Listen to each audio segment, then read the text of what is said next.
Hello friends, आज मु आपण मानक सहित शेयर करबी वेज रोल बनैबार सबुठारु इजीएस्ट एंड क्विकेस्ट मेथड। वर्तमान आमे अटाटी को चकड़ी भल भाव तार डो बनै नबा एवं ताकू पतला पतला बेलिकी राउंड शेप रो पराठा बनै नबा।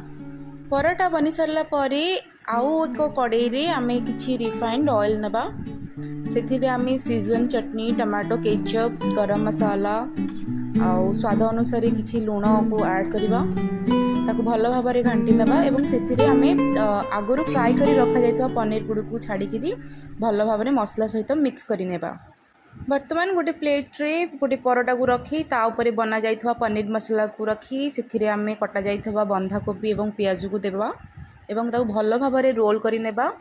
देन ताकू गोटे पेपर ऊपर रखी से रोल करी शेप दबा एवं तळपटू ताकू फोल्ड करी नेबा। वर्तमान आपनकर पनीर रोल रेडी।